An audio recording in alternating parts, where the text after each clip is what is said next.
When you're talking about sports cars, a lot of people like to bring up the term bang for the buck. Unless you're a very wealthy man and money is no object, you consider bang for the buck in terms of what your dollar can get you and what type of performance you can have. For many years, one of the great bang for the buck cars has always been the Corvette. Now that the C7 Corvette, the 7th generation car, has arrived, the bang for the buck quotient has gotten higher than ever. There's something that puts that number to shame though. This is the all-new Z06 version of the C7 Corvette, and its bang for the buck figure is off the charts. This is one of the greatest sports cars ever made, and I'm gonna show you why.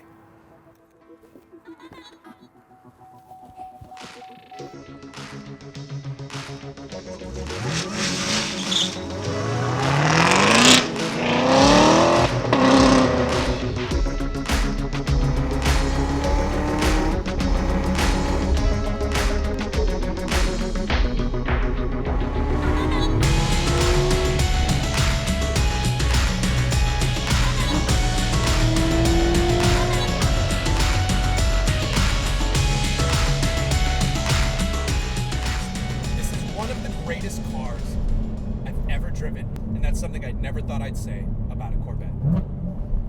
It's just damn near perfect. The engine, we got the all-new LT4 6.2 liter supercharged V8 engine, and the supercharger itself is 1.7 liters.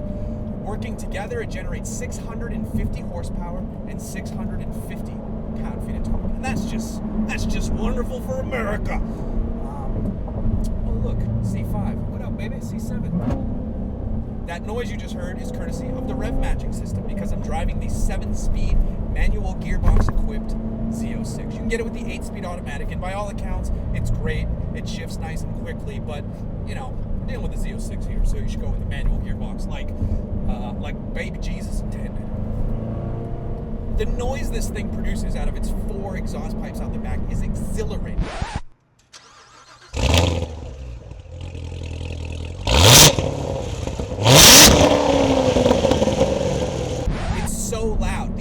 That you don't really hear is that supercharger. I would like a little bit of whine a la the Hellcat because that sounds like a Mad Maxi and Wonder Child, whereas this just sounds like pure V8 race car. And there's nothing wrong with that. I would just like to hear a little bit of whine.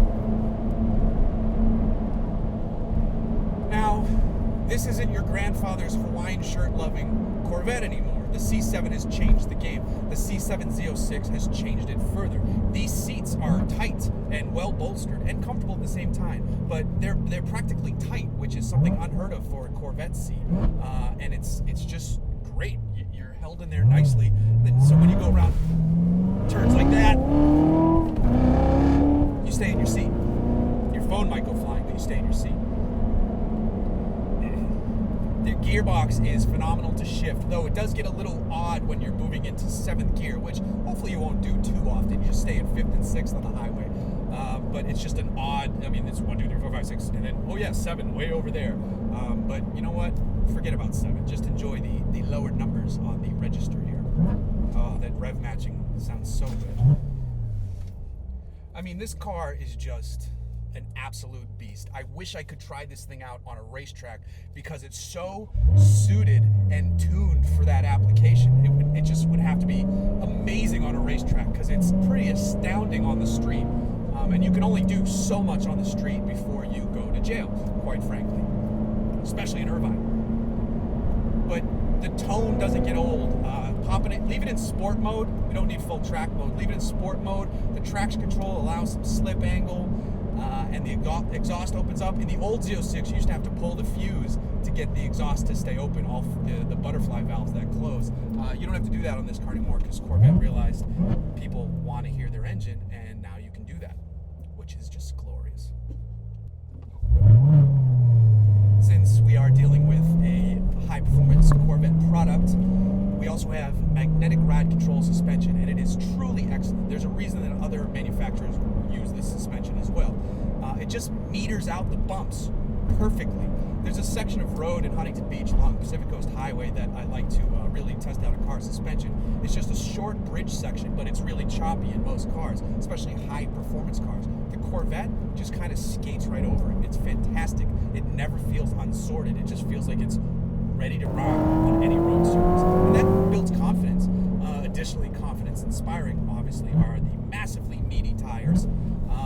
car doesn't even have the Z07 performance package, which adds loads of downforce. It adds super sticky Pilot Cup 2 tires, so it just ups the amazingness a little bit further. But I mean, just cruising around in this one, which is equipped, like I said, without that, we're dealing with an $85,000 car. For this car to be under $100,000, and you can build it over $100,000, but for the one I'm driving to be under $100,000, I mean, this is a hell of a deal. I mentioned bang for the buck performance at the beginning of this video, and this might be the definition you find in the dictionary if the dictionary had bang for the buck performance in it, but it doesn't because that'd be stupid. Now, with the massive tires, the huge brakes, the wonderful suspension, the handling of the chassis of this car is excellent. The steering is just immediately responsive. You've got some carbon fiber applied to the wheel. It's got some carbon fiber inside here as well. It just looks really good on this flat rim steering wheel here.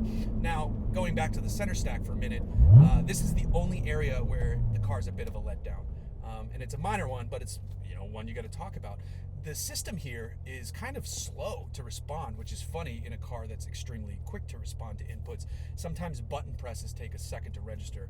This display itself is fine. It looks nice enough, but having a delayed button press in the day and age of just modern instant on with your smartphones and all that stuff, it's kind of oddly slow. But the car isn't. Woo! America! Not only have they built an amazing powertrain and attached it to an amazing chassis, they've surrounded it with wonderfully aggressive bodywork. As I said, there's no Z07 package on the outside of this.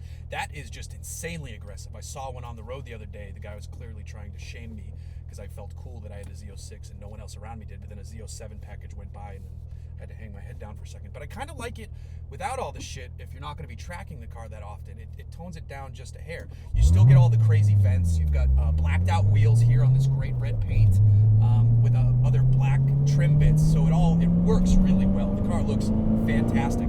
Personally, I really like the white, and I usually don't like white cars, but the white with the black trim bits, automaker's white paint has gotten so much better over the years, and on the Z06, it just looks excellent.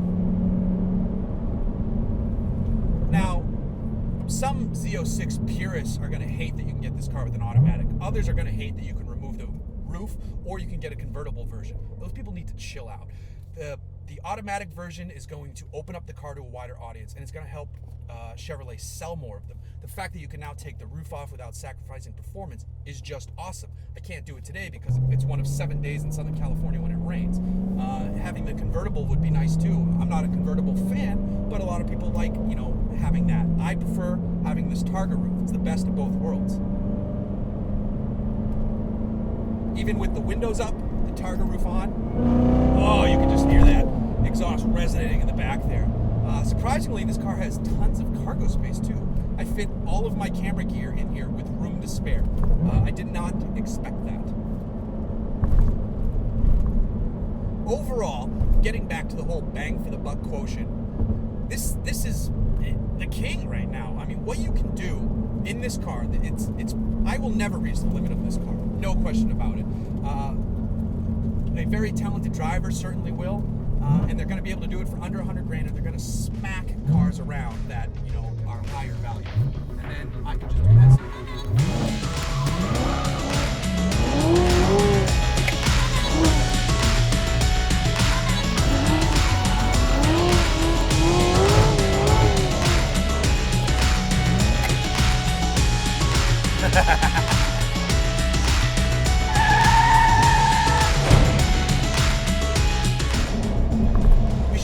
Our national anthem. Well, maybe not the national anthem. We should replace the Star Spangled. Wait, that isn't it. Anyway. We should replace God Bless America with just that noise. And just call it Boner Jams 101. Listen to that noise. Oh. This car is like the Tim the Toolman Taylor of V8 sports cars. Oh, maybe it's the Rick Ross. I'm just gonna start rapping and then let the car do the Rick Ross in the background.